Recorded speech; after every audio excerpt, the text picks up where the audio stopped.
Woods, and I'm Dean of the Blavatnik School of Government at Oxford University. The Kyoto Prize was founded by Dr. Kazuo Inamori in Japan to celebrate the very best international achievements in science, in the arts and philosophy, and in technology.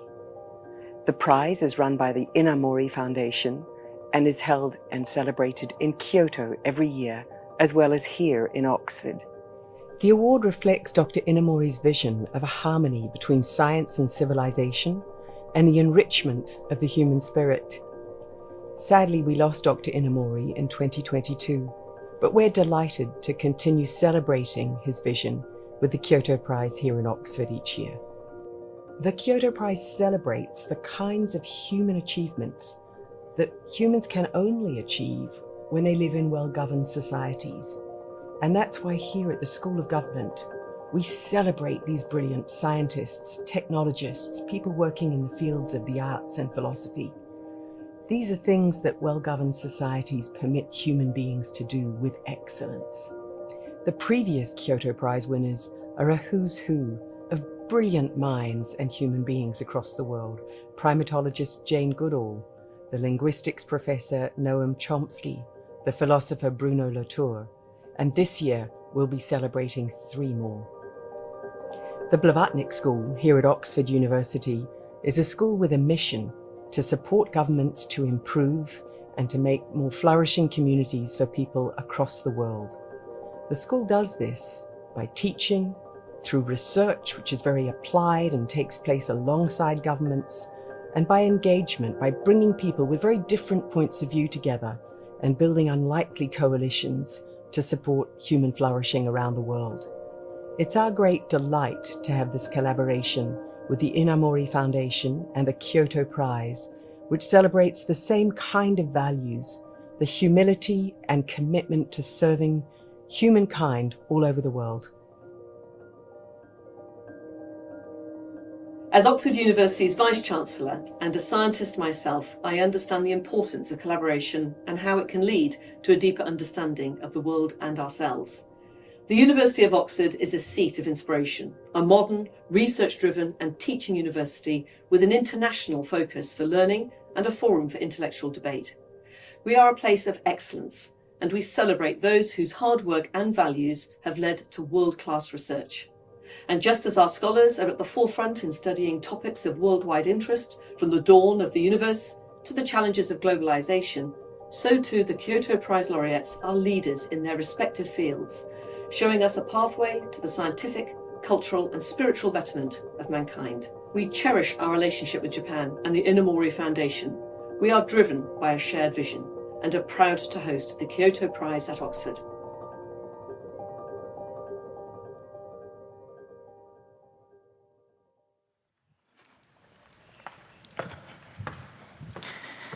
Well, welcome very, very much to the Blavatnik School. I am absolutely delighted to have the role of saying that on the behalf of faculty and students here and Dean Nairi Woods at the front.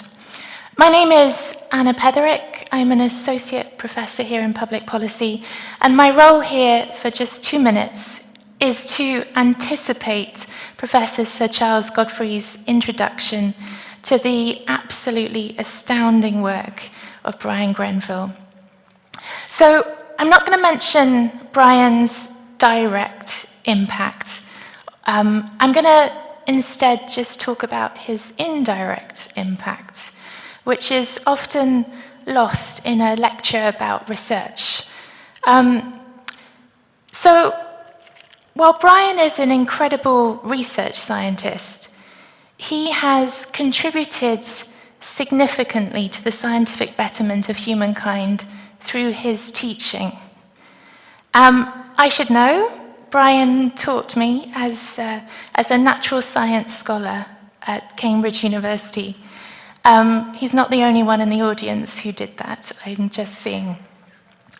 And I loved those population biology lectures.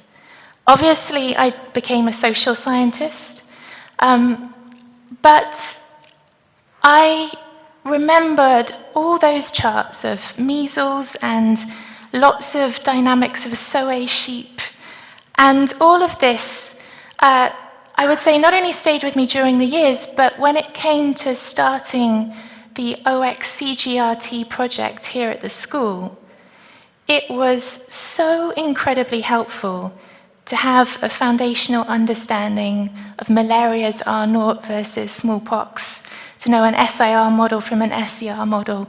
I didn't remember everything, but to go into those conversations with other academics and policymakers trying to use research, being able to speak that language and to understand what they were trying to do with our data, made it so much more useful and fluid. And I am incredibly grateful for that knowledge, for that insight. And I would say I don't remember a whole lot of my lectures from natural sciences, but I do remember yours, Bryan. And I just wanted to say thank you so much for your indirect contribution on behalf of the Tracker project here in the school, personally, but also institutionally from the Blavatnik School. You've had a bigger impact than we're going to hear about today. So thank you.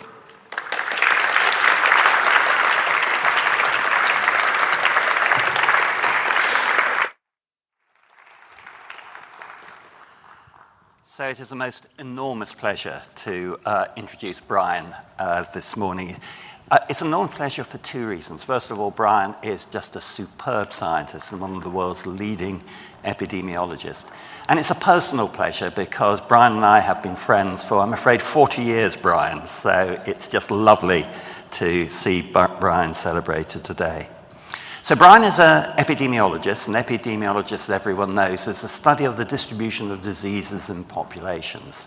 And there are different strands of epidemiology. If you're, for example, interested in the effect of smoking on cancer, then you take a statistical approach.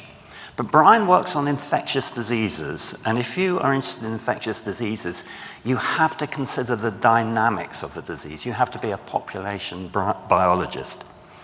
And the modern sort of dynamic epidemiology school was started by the generation above Bryan, in particular Roy Anderson, Bob May, working at Imperial College, and here in Oxford. And Bryan worked with both of those people earlier in his career. And as someone who works on population dynamics but not in human systems, I am dead jealous of the extent and quality of the data that someone like Bryan has to work with, working with humans and with diseases of livestock. But with that wonderful bounty of data, there are some enormous challenges in analyzing and squeezing the data and the information out of it. I remember, I don't know if it's yours originally, Bryan, but I always quote you, the issue is not big data, it's big signal. And I think one of the things that Bryan has done extraordinarily over his career is develop new techniques, new ways of looking at data. And it's no coincidence that some of the best examples that we have of biological chaos come from epidemiological data. Again, there are time series there that we just don't have in other fields. I suspect Bryan is going to show us some of the exquisite spatial analysis that he's done. Again, understanding the dynamics of systems that we just aren't able to do in non-human, non-disease systems. And then depending on the pathogen, depending on the disease you're looking at, you have to think about not only ecological dynamics, but evolutionary dynamics as well. And certainly when you get to, and I'm sure Bryan will be talking about influenza, these are RNA viruses that evolve almost as fast as the time step of the dynamics. And so you have to take a novel approach to try and bring these two domains of dynamics together. And Bryan has been an absolute leader in doing that. And what Bryan does really matters. Now, we all knew that before COVID. We now know it even more after COVID. And it is bizarre as someone, Bryan much more than me, but having sort of taught concepts such as R0 for 30 years and trying to drum it into recalcitrant undergraduate heads, post-COVID, you can have a conversation with your non-scientific neighbor about R0 and things. And I'm sure we'll hear about some of the contributions Bryan has made as well. So with no further ado, let me pass over to Bryan, and congratulations on the Kyoto Prize.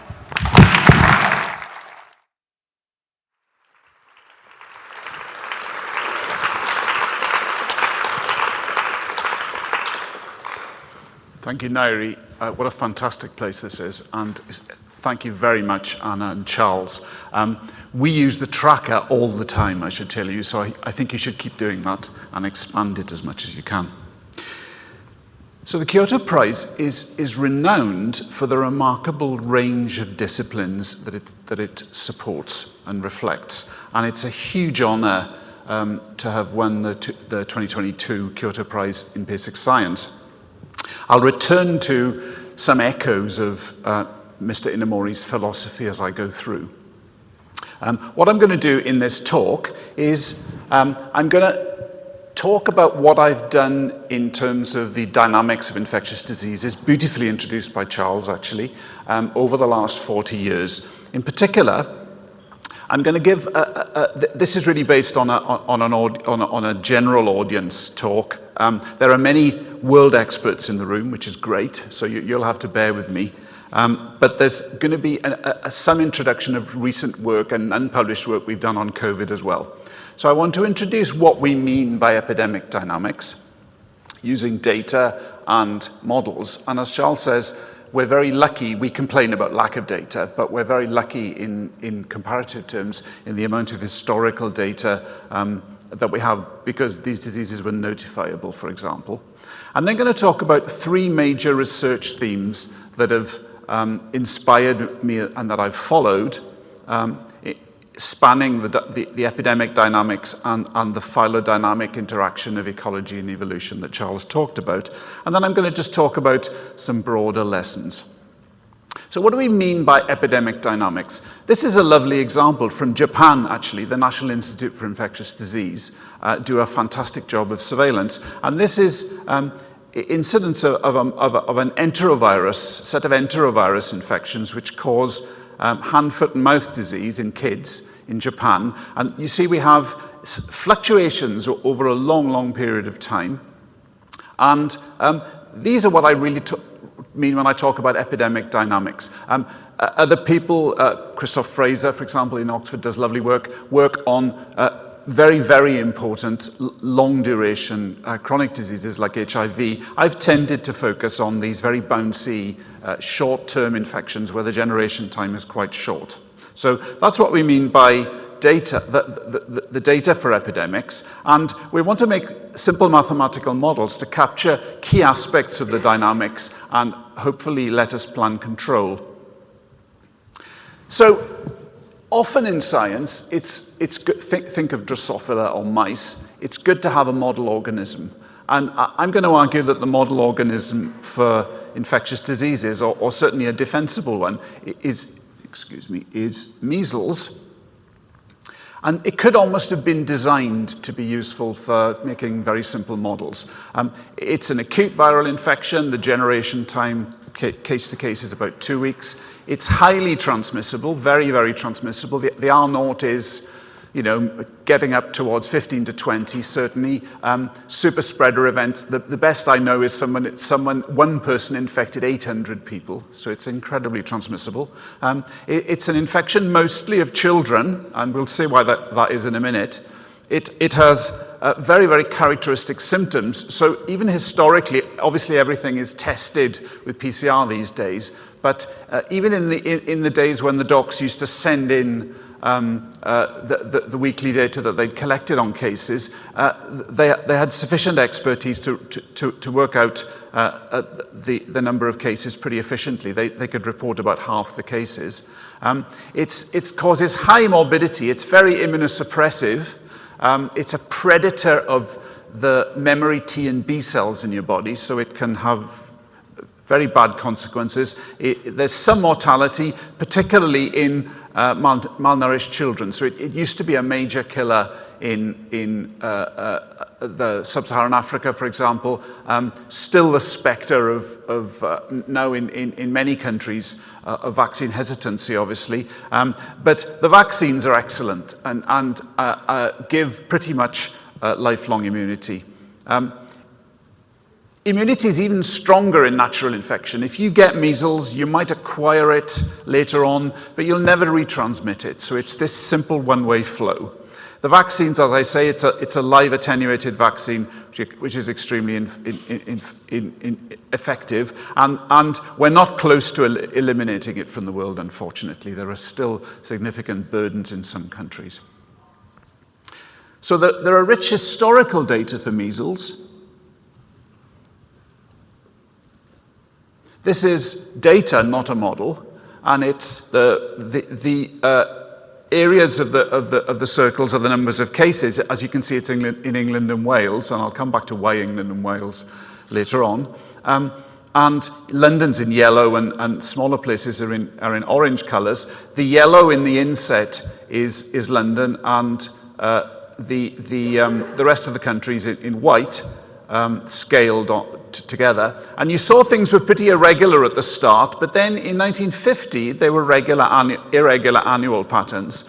The epidemic drops into these, if you're into this kind of thing, beautiful biennial epidemics. There's an epidemic every other year with a bit of seasonality, it looks like, in between. But though things are pretty synchronized, as you can see from the inset, you can see waves. You can see waves of infection moving away from London, from Newcastle, from along the Welsh coast sometimes. So there's a kind of a wave-like effect as well. So those are the sorts of dynamics that we see. And I'm just going to wait a second for the vaccination era to start. Vaccination was instituted in 1968, and once vaccination starts, then everything gets knocked down very effectively.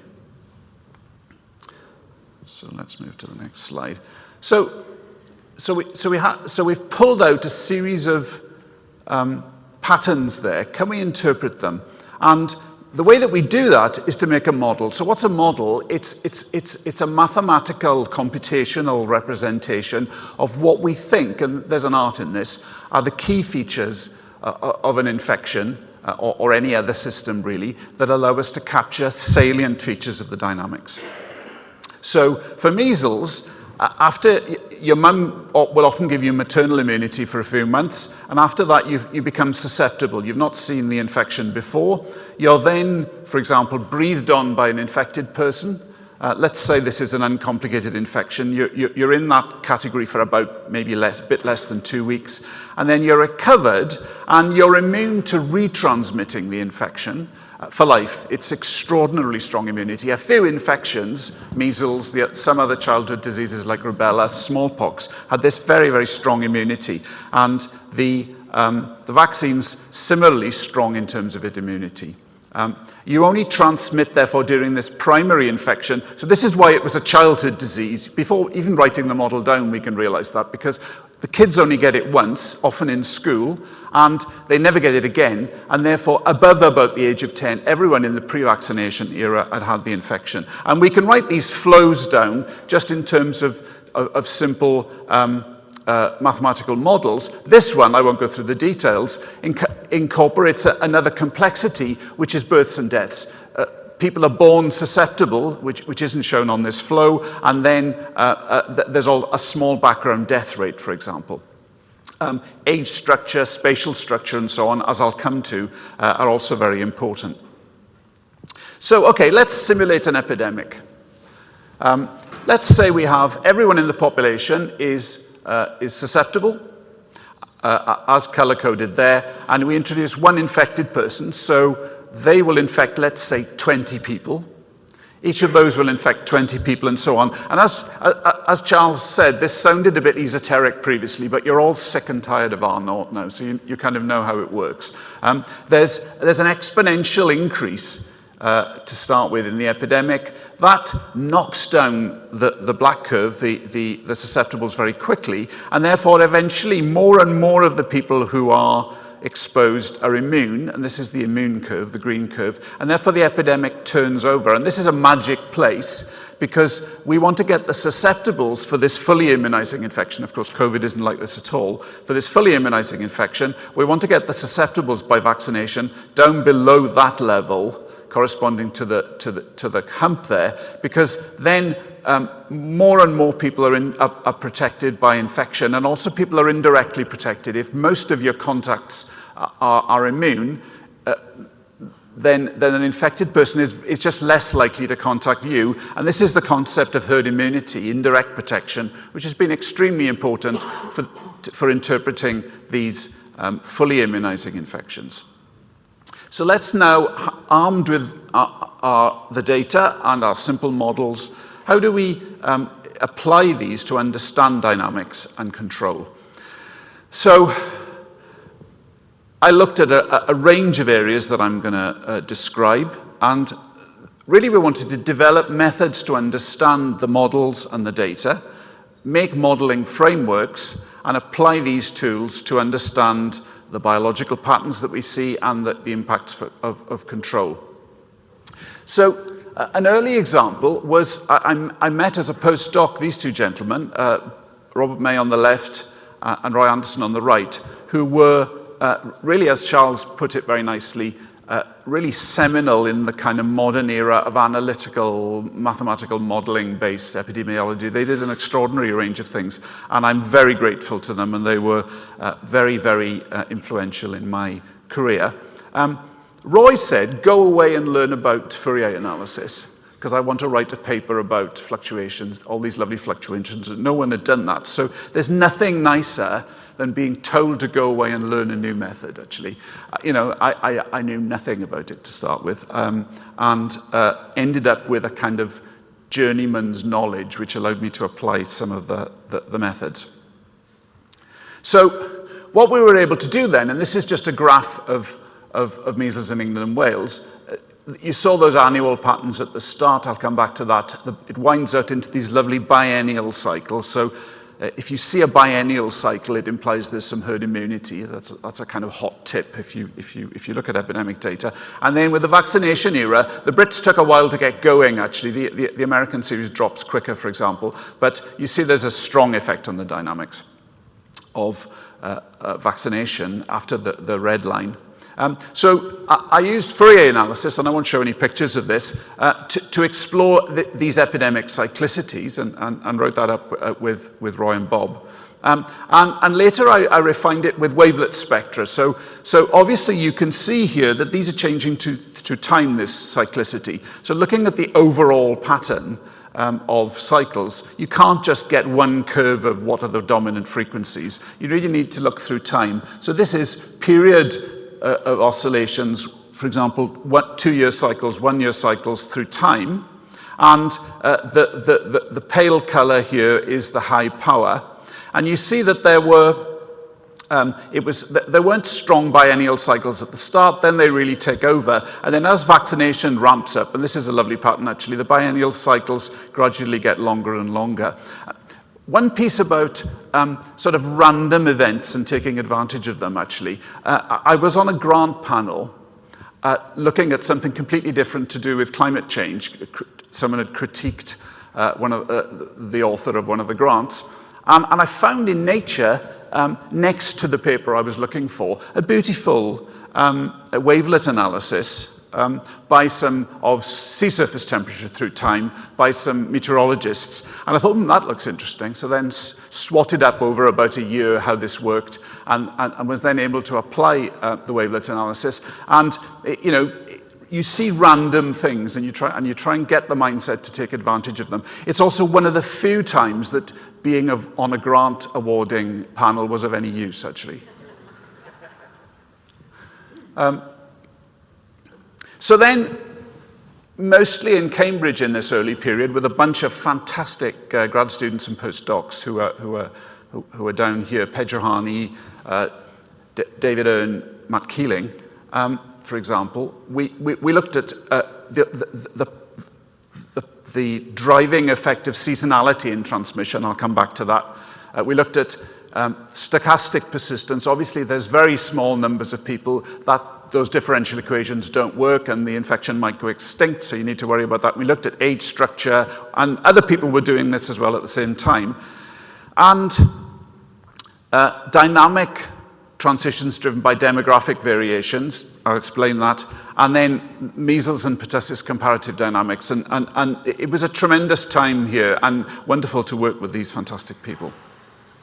So one of the things that we needed to do to bring the models and data closer together, so you make your model and you simulate it on the computer and you say that looks a bit like those data, but that's not good enough, right? We need to quantify that. And I had a statistical postdoc, Bärbel Finkenstadt, and she had this great way of turning effectively the SIR model into a nonlinear autoregressive model, just like a time series model. And we were then able to fit the dynamics to short-term dynamics. And the red curve for London here captures the fact that epidemics were annual at the start and then wound out into the biennial patterns. And that was essentially because the baby boom, which is up here, birth rates were higher in the boomers.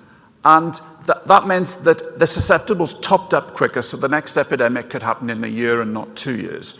So that allowed us to quantify the dynamics much more exactly. And my great colleagues, Otto Bjornstad and Jess Metcalf, have taken this on in lots of ways since.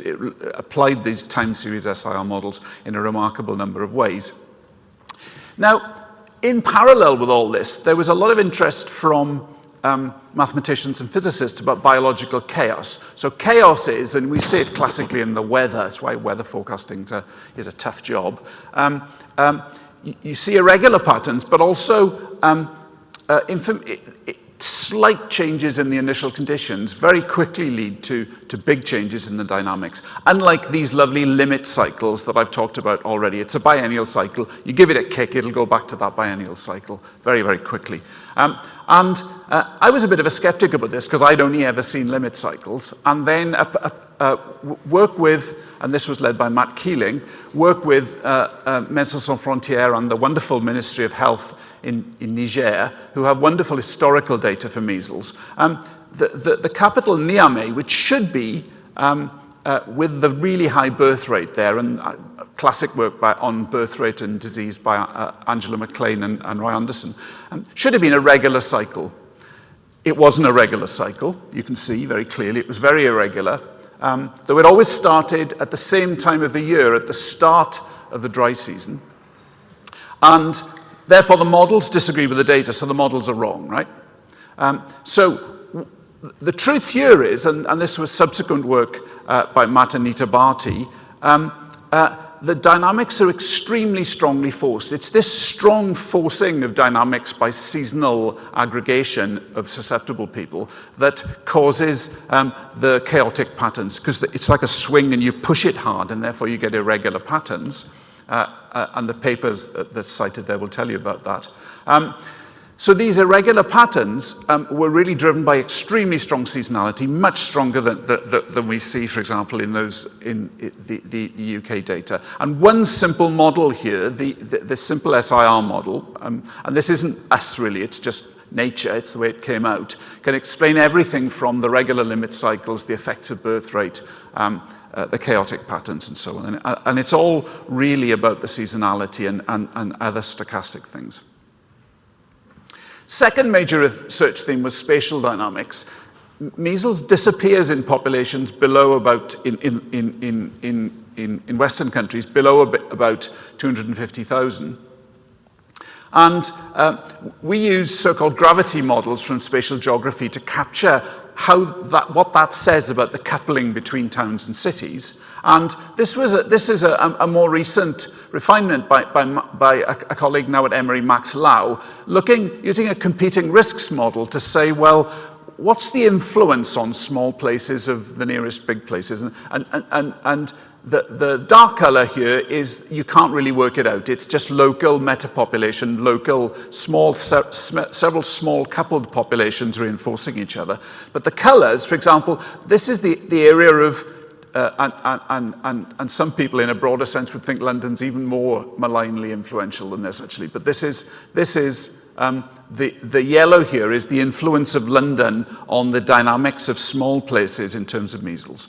And Max then subsequently, these sort of influence of big place dynamics you see in the pre-vaccination era very strongly. That's the blue blobs here. As you increase vaccination, and eventually, this is pre-Andrew Wakefield, the dynamics got very, very irregular. Then more and more, you couldn't, the dark colors mean you couldn't attribute where the sparks of infection were coming from, maybe even from outside the countries. So only London was really persisting properly there. Unfortunately, it's come back up a little bit since then. So that's spatial dynamics. So far I've talked about strongly immunizing infections, and they're important and great to work with, as you've seen, a lot of fun. But most infections are not like that. Most infections have imperfect immunity, as Charles very nicely described. So let's do a comparison of measles and influenza. So measles is the top row, and they're both RNA viruses, and they both make errors on replication. And what you need for evolution, right, is variation, so those errors, and selection. So selection on, say, escaping immunity and so on. For measles, there's a lot of this in this cartoon. There's a lot of variability generated, but for reasons I can talk about later, there's remarkable invariance in the key surface molecules. That's why the vaccines work so superbly, and the infection is so strongly immunizing. So everything drops to really the same immune phenotype. So you don't see strong patterns in the evolutionary rate of the surface molecule. Here's a family tree, and time is going in this direction. Here's a kind of family tree of the surface molecules drawn by Eddie Holmes. So that's why the SIR type models work. It's incredibly invariant in terms of the surface molecules. For influenza, and of course even more celebratedly true now for COVID-19, you'll know, for those of you who've had influenza many times, then you become immune somewhat to this year's variant, but next year the virus has changed enough so that the surface molecules can change in the key,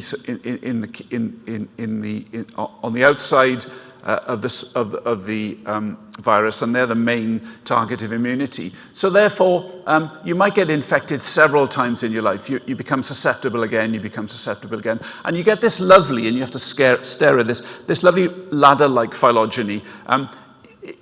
There are two variants at each time, roughly, or n variants, and one of them wins. And that's because it manages to escape immunity and still stay fit better than the other ones. So for seasonal influenza, there's punctuated antigenic evolution of viral surface molecules. So immunity wanes through time, and then there's a kind of scramble to anthropomorphize it of the viruses to see which variant will win and come out. So it's this steady process. But the epidemic dynamics are very important as well, right? If in fact the virus can see more susceptibles, the depth of the epidemic trough might be affected, but that epidemic trough might also affect what viruses survive. So there's a feedback between the epidemiology and the evolutionary dynamics, in this case immune escape. And it's a mouthful, as I've just illustrated, it's a mouthful. So I thought, well, let's think up a name. And I thought, well, it's phylogenies and dynamics, so let's call it phylodynamics. And with a fantastic group of people who are on this paper, we put together a synthesis to try and get at this. And a lot more complex models have been made since. But this is the rough idea. If you imagine immune pressure, so this is in an individual. Now, you have a weak immune response or a strong immune response. And the strength of selection, how strong the selection, the pressure on the virus to avoid immunity goes up as the immune response increases. So that's the blue curve here. But as the immunity goes up, there's less virus, so the virus abundance goes down. And it's the product of these two, which is the parabola, which is really the strength which is really what virus gets transmitted. So the balance between this increasing curve and the declining curve means that really at intermediate levels of immunity, you might see the most selection, the most evolution. Because if the immunity is too weak, there's no selection. If there's no immunity. If the immunity is too strong, like measles, there's strong selection, but everything dies. So it's this intermediate level of immunity. And the word phylodynamics was then, picked up a lot, and we've applied it in lots of contexts. And a particular shout out here to Ollie Pybus, who's not here today, but really developed it deeply and broadly in a vast variety of things, pushing even over into cell biology, working in Oxford. But there's been an industry of applying this more broadly since.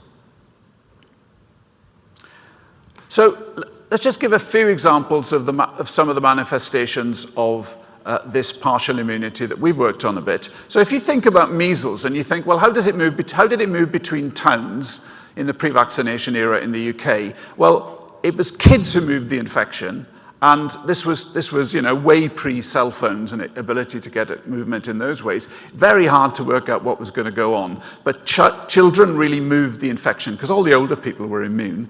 This is work by a fantastic colleague at the NIH, Cécile Vibou. Influenza is completely different. This is an old figure now, but it captures the essence. Seasonal influenza is often an infection of children. They really drive the epidemic, but the long-range commuting, which are these lines, is driven by adults. Because the immunity is partial and there's all this escape all the time, then adults can keep getting it. So the subtle evolutionary differences have huge effects on the spatial dynamics here. Here's another one, which is a good cautionary tale. A wonderful postdoc now at Yale, Ginny Pitzer, and I were working on rotavirus. And rotavirus is very complicated. It's very imperfectly immunizing and so on. There are lots of waves of infection through life. I thought there wouldn't be simple patterns. So Ginny was right and I was wrong. She took a model, and you can read about the details, for the pre-vaccination data. And the vaccine was introduced relatively recently in the US, for example, a very effective vaccine, and projected what was going to happen. So here's the model of the various bits of the pre-vaccination era, and the model captures the data pretty well. And you see that she predicted, as we see, that when they introduced vaccination, then things moved more slowly. R0 was actually decreased, and there is evidence of herd immunity, which was I was completely wrong. She was right. This really strongly illustrates that, and it's because rotavirus is, as a primary infection, even it causes explosive diarrhea. Right? It's a very terrible. Vaccines work differently well in different places, but they're extremely effective in some. But in the pre-vaccination era, it was a major killer. And infants have a huge R0 in terms of spreading the infection. If you, as it were, replace that with a vaccination, then the reproduction ratio drops. So that, again, simple dynamics, even in this imperfectly immunizing world with a lot of evolutionary dynamics, the simple dynamics can sometimes work. We, like many people, and a lot of fantastic work has been done in the UK and in Oxford specifically, actually here, looked at different aspects of the dynamics, obviously, of COVID-19. And not to go through too much detail here because you can read the papers, but we were interested in the simplest models we could make of partial immunity early on, just to get a rough idea what might happen, building on some nice work out of the group in Harvard initially. And essentially, if you had poor immunity, and the immune classes are in the purpley colors here, and the susceptibles are in gray, if you have poor immunity, then obviously you'll get these recurrent waves and recurrent epidemics, and this was before all the variants that we wrote this paper. And strong immunity,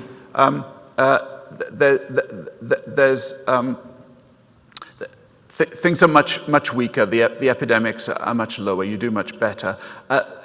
We've been more at this end than that end, as you'll know. We also incorporated these ideas of phylodynamics in the last of the papers in this series, trying to look at vaccine equity and trying to argue that really for practical as well as moral reasons, we should be distributing the vaccine as much as we could internationally, because the more cases there are, the more likelihood there is of an escape and the development of a new variant. Often in chronic infections, it's potentially thought. So, recent work then, what drives overall patterns of SARS-CoV-2 phylodynamics? And this is lovely work by a postdoc, Bjarke Frost Nielsen from Denmark, and it's in this paper. And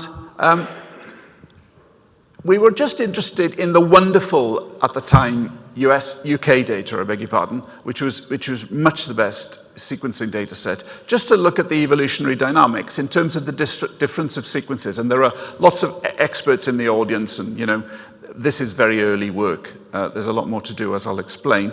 Looking at Hamming distance, just how does the genetic sequence of key parts of the virus change through time? So, for example, the Hamming distance here, there are 2 changes in the genetic code of the virus between these 2 variants. The Hamming distance is 2.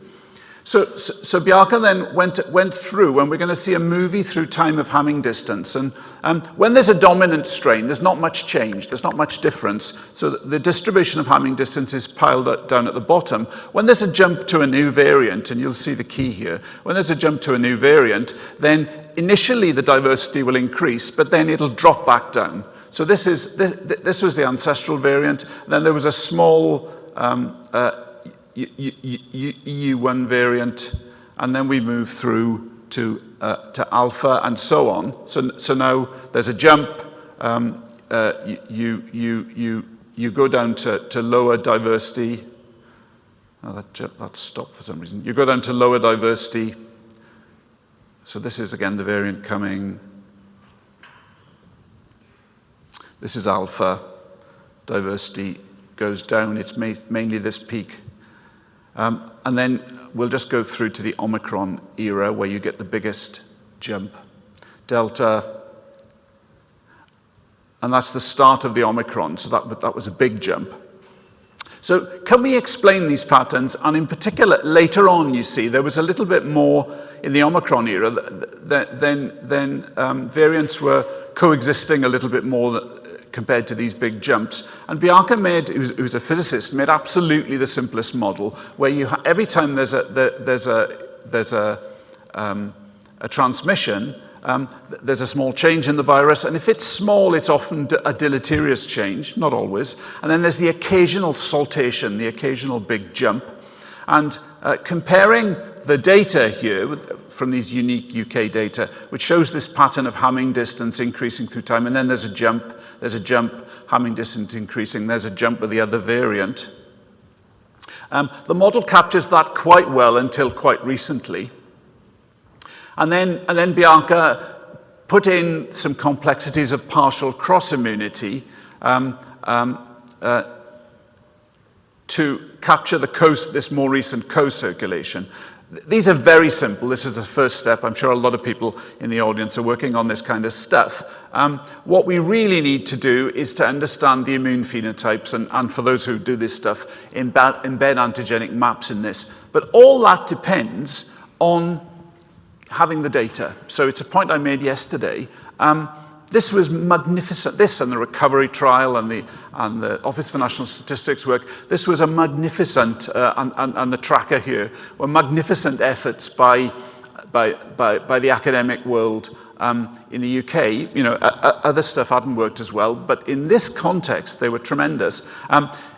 Bjarke and I think actually that you couldn't really understand, if you downsample the data from the UK, you can't really see any strong patterns. You can't do this kind of analysis so easily for influenza, for example. So throwing away that ability, I know money is tight these days, is a mistake. I think is a great, great mistake.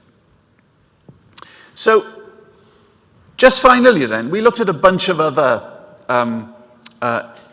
aspects of COVID-19, seasonality, super spreading a little bit, the dynamics of long COVID.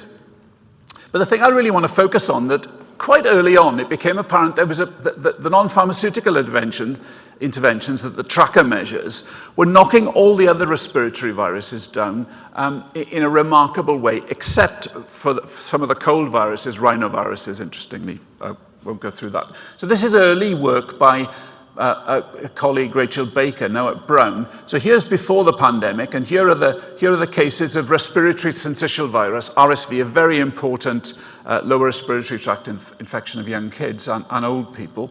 And you see it's a nice annual cycle. Here's the introduction, here's the reduction in transmission, and when you reduce transmission, the susceptibles build up. And this echoes, actually, very famous work by Angela McLean on the honeymoon effect following, she called it the honeymoon effect. The infection seems to disappear, but trouble is building because the susceptibles are building up. The susceptibles build up, and then there's a big epidemic. And that was roughly what was observed, with some complications in many contexts. Just another couple of examples from our recent work. This is a Kyoto example. This is our colleague at Kyoto University, Professor Hiroshi Nishiura. And looking even split by age, he was able to predict the effect of the non-pharmaceutical interventions. I won't go through the details there. This is a forthcoming paper.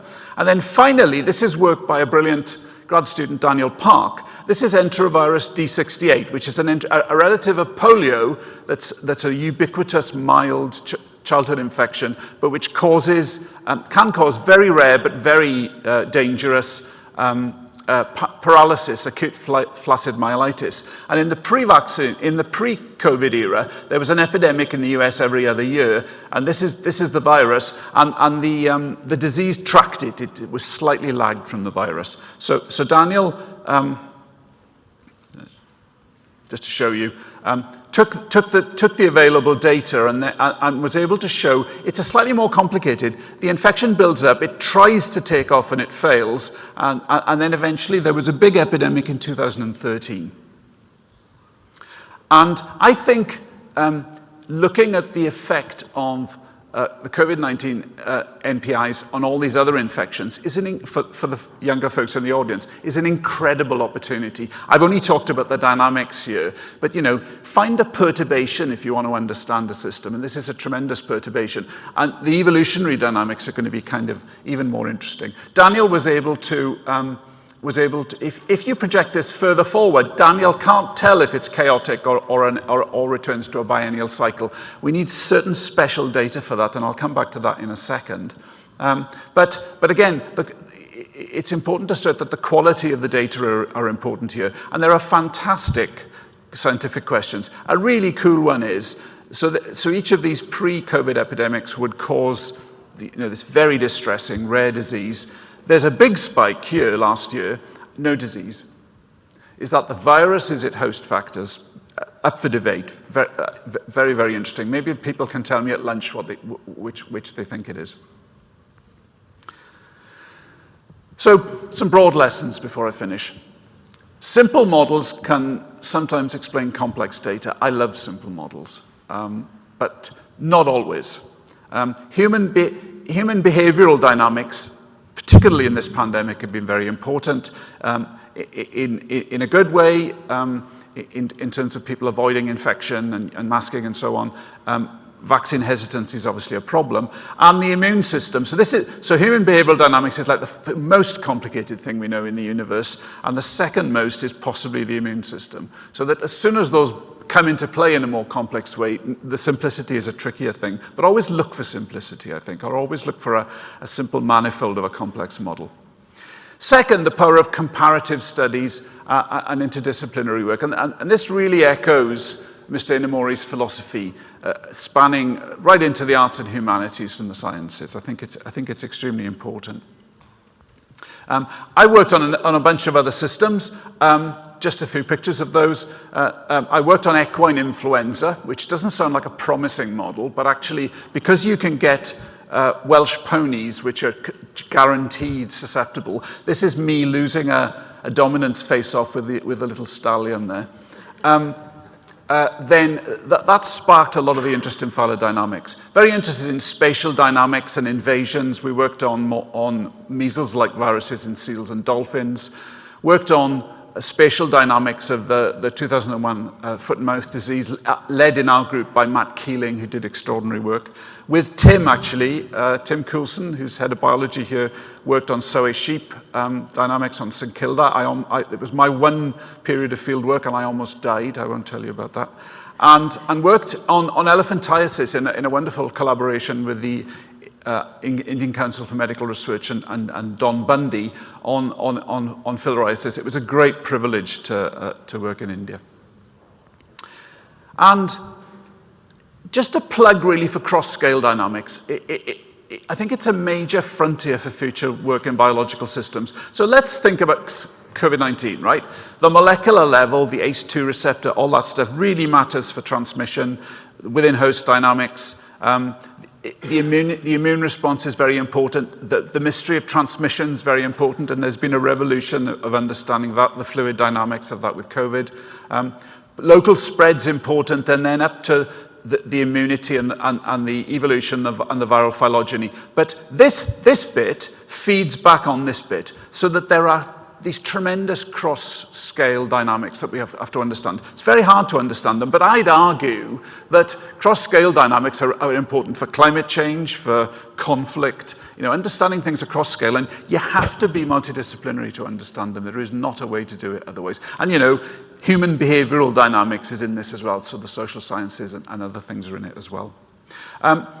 So I'm very lucky to work with meteorologists, atmospheric physicists, climate scientists, and they're fantastic. They work on applied dynamical systems as well, effectively. And we tend to measure just the infected people because that's usually what's reported in terms of disease dynamics. So we don't often measure the susceptibles and the immunes. They would not tolerate that, and because you have to do weather forecasts every few seconds, they have the clout to get satellites put up or buoys in the ocean and so on. We should be able to measure these immune categories much more systematically than we do, and the ONS brilliantly did this, sparked by Peter Holby's group in Oxford, I think, actually. Two colleagues, Jess Metcalf again and Michael Minner and I proposed a global immunological observatory. If we could just use routine blood, even to get an approximate immunological signal, you'd need to refine immunological understanding to do that, because many infections, the basis of immunity is difficult to get at. But this polymicrobial immunity, if we had that, for example, for that enterovirus thing, we could work out, is it going to be chaotic or is it a limit cycle? I think this is a really exciting area. And for example, James Hay here just does lovely work on the informatics. So combine the pathogen sequencing, absolutely, but combine it with the immunity. And the power and pleasure of collaboration and mentoring. I've been lucky over the last 40 years, this is a small subset actually, to have fantastic collaborators. And it's been my privilege to have them as colleagues and mentees and mentors. So thanks again to the Enamori Foundation and to the Blavatnik School. And I'll take any questions.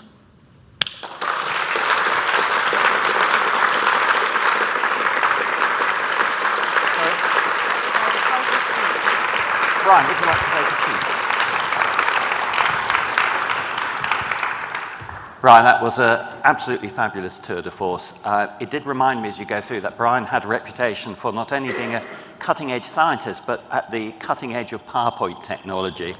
And certainly 20 years ago, sometimes ahead of the cutting edge of PowerPoint technology. Do we have some questions? Who would like to go first? There, Christoph. Hi, fantastic lecture. Just wait for the microphone if you wouldn't mind. Fantastic lecture.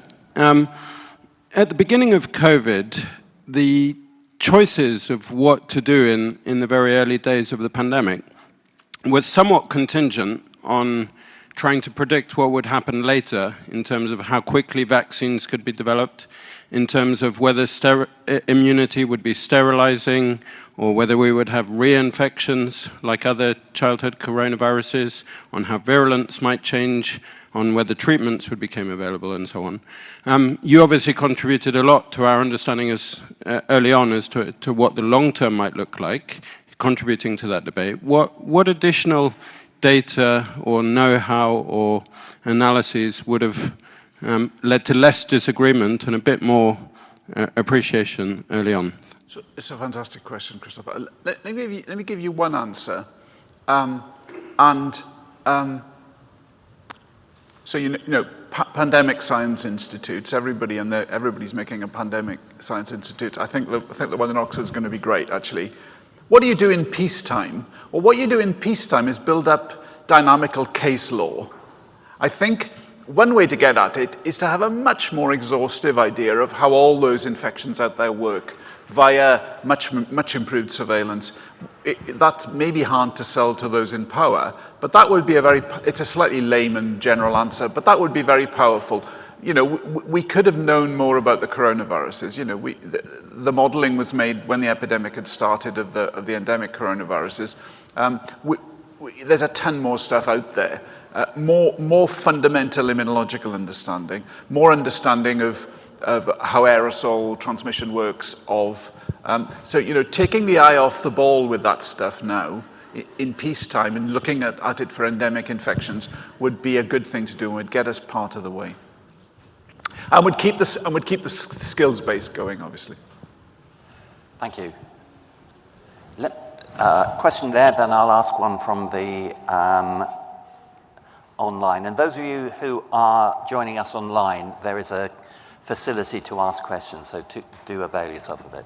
Hi, thank you. This is quite fascinating. I was just wondering, considering your research, is there anything you'd like to see implemented on a legislative level that you think could kind of be based off of your research? So let me give an instance again with our tremendous meteorology, climate change colleagues, and it isn't an entirely fair comparison because you don't need epidemiological forecasts every 5 seconds or something. You know, weather forecasting is a bit different in that way. Similar in others, imperfect data, quite well posed models, and so on. I talked with my friends in that area, and I asked how many line item supported, government supported weather modelers there are in the world, and it's in the range of thousands. And it's not for people and their dog quite for epidemiological modeling, but putting in much more effort into that. There are exigencies of eye off the ball about that, making those things line items. The US has done this with the CDC now, which is an interesting thing, and there are various efforts in the UK. The UK is really the world centre for epidemic modelling, I think. But I think treating it a little bit more like weather and climate would be good. A question online from Chris Dye, who you know well. Congratulations, Bryan. Then his question is, at last we have a vaccine for RSV, respiratory syncytial virus. What do you expect its impact to be, first in the elderly and then in children? Will it lead to eradication?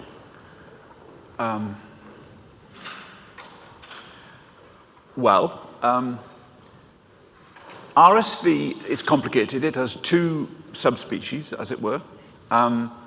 It's certainly, you can get infected, reinfected, but if you look in Florida, and I'm getting to the answer, if you look in Florida, it's a very shallow pattern, and you look in North Dakota, obviously much more seasonal, it's a biennial pattern. Now, the audience now knows that if it's biennial, there's some herd immunity. So that's really good.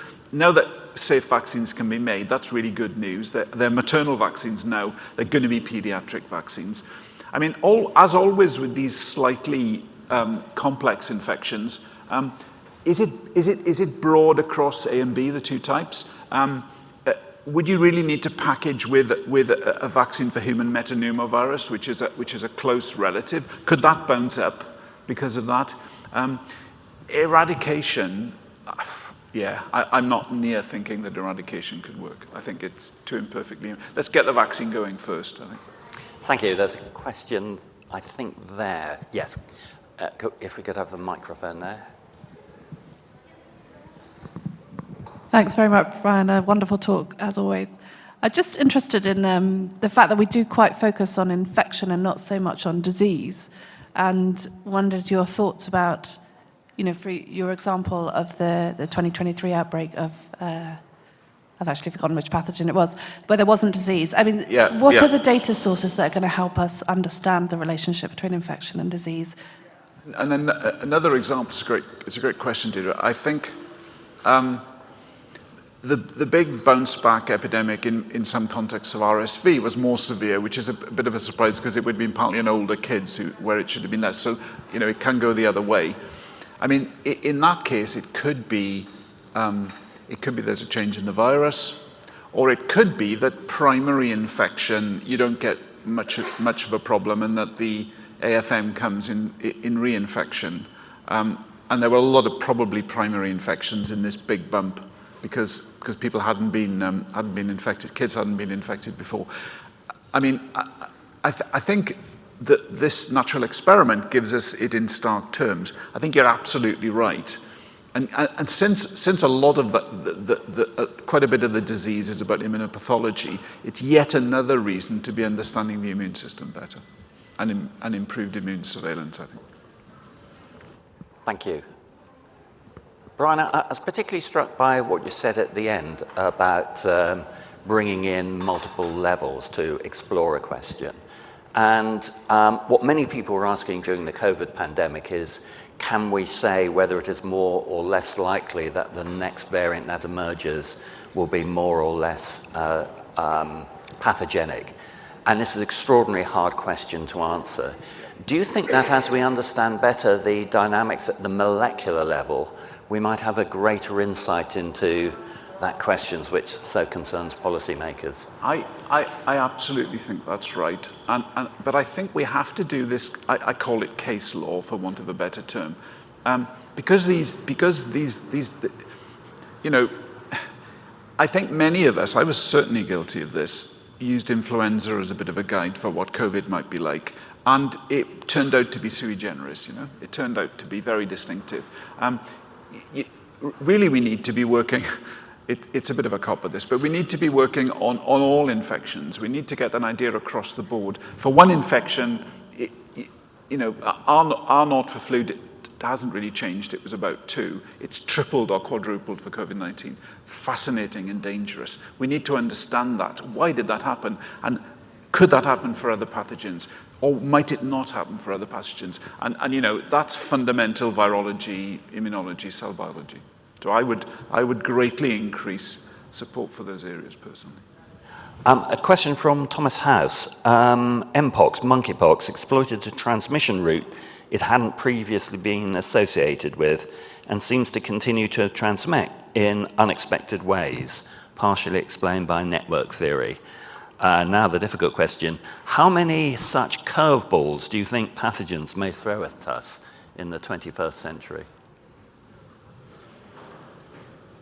I think it'll be over-dispersed. It's more the distribution of curveballs, really. There's going to be lots. Sometimes none. Yeah. COVID, a lot. So it's a bit like super spreaders. It's rather over-dispersed, actually. But a lot, actually. And unless we get more fundamental understanding and better surveillance and keep the surveillance going, we won't be in a position to anticipate anything. Question there. If you just wait for the microphone. Hi, Brian. Thank you for your talk. So one of the main themes in your talk was sort of the availability of data and sort of the more data, the better. But one of the sort of main bottlenecks that we had during sort of the COVID-19 pandemic and other diseases is sharing of data. Yeah. And sort of is your sort of global initiative as well, trying to sort of have that global surveillance. Have you thought about a framework in the way we can share data, but keeping sort of data within countries, but unable to sort of be able to share it more widely at all? I think that's a central and important question, and I think I think that would be a fantastic topic for the Blavatnik School to look at, actually. Building on the tracker, what are mechanisms for data sharing? you know, what's the potential role of the WHO? Could private philanthropy do it? You know, there's data sharing. There's in terms of the Immune Observatory, as you know, there's scientific discovery and patenting and so on. So it's very complicated. I'm not an expert in that area, but I think it is a key question.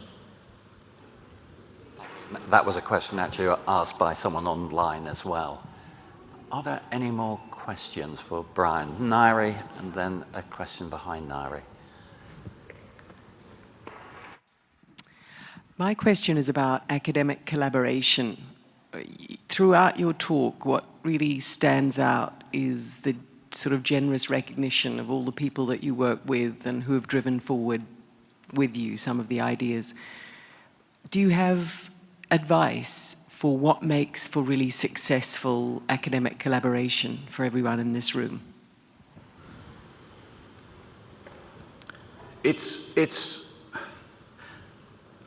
I think I'd summarize it as be kind, actually. You know, I think we're very lucky to be in the jobs we're in, frankly. As long as you can do the business, we're very lucky to be in the jobs we're in. And it's as much a social as an intellectual enterprise. Create the space for people to collaborate. Universities should, mine's pretty good at it, I suspect Oxford is as well. Some other universities are not so good, perhaps. Create spaces where people can collaborate, both socially and physically. But, you know, it's all down to treating people, however young or old, as colleagues, to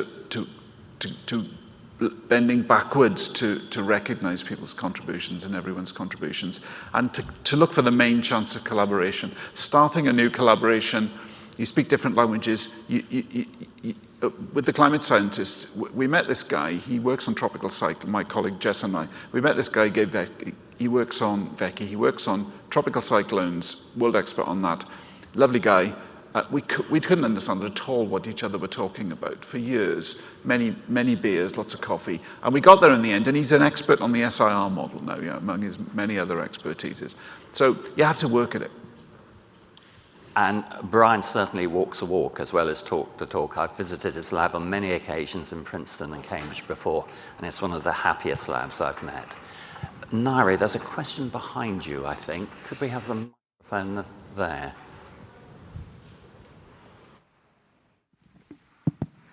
Thank you, Bryan. It was a wonderful talk. In your talk, you talked about the global suppression rather than local suppression. That is, we could try to eliminate disease in one country, but if it flourishes in other countries, then new variants emerge, and that will eventually come back to that country. And I think that was what exactly happened in the COVID-19 pandemic. And so at the same time, it's kind of difficult politically to prioritize citizens outside the country for politicians. So what do you think, and so unfortunately, I think it will continue in the next pandemics. And what do you think science could do when to solve this problem when political optimal choices are different from scientifically optimal choices? Thank you.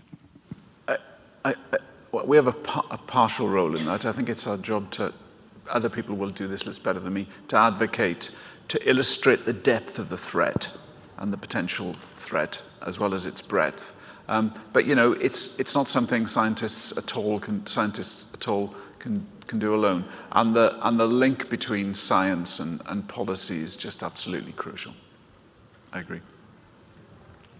Thank you. A question in the front row. The microphone here, please. I should say that we're going to go until 12:15 and then a hard stop then. For the next talk, and I have a small question that you showed a really wonderful example of a honeymoon period with like a huge cases of RSV in post-COVID period. But influenza, I think we didn't have a really huge peak, even though we didn't. The case number in 2020 and 21 season is quite small, and I think there are lots of things happens behind this things, but do you have any idea about this yet? I mean, we looked at flu. It's a great question.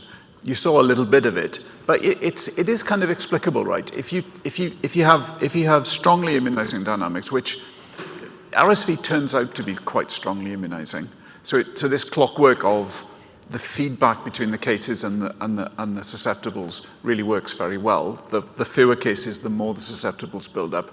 But influenza is much more buffered, I think, in the sense that there's lots of sorts of partial immunity, and therefore, if you think of the susceptibles as the wood for the fire in the forest fire, there's more wood being produced for influenza because people are losing immunity. If you don't lose immunity, then you would see the effects much more strongly. But that's why folks need to get all the data sets you can, or collectively, and see when the buffering worked and when it didn't. And rhinovirus is still a mystery to me. No idea how rhinovirus works. And rhinovirus experts should look at that. I think it's a great topic. Question there. My question is, considering the lessons that we learned throughout the COVID pandemic, what would you say are the biggest takeaways for a next pandemic, specifically as the world becomes more interconnected and like globalization? So probably, so I'm going to speak from my perspective, but there would be questions about governance, all the points people have made, actually. There'll be much broader questions here. Get government, I'm going to attempt to answer a question I sideslept from Nairi yesterday. Governments have a very malign hyperbolic discounting. Until you fix that, we're all in trouble, I think. I think it's going to be very hard, because they'll forget. But surveillance, fundamental biological understanding across the board, and also understanding of social dynamics. That would get us some of the way. Thank you very much. Well, I think we are running out of time. So would you join me in thanking Bryan for just an absolutely tremendous talk?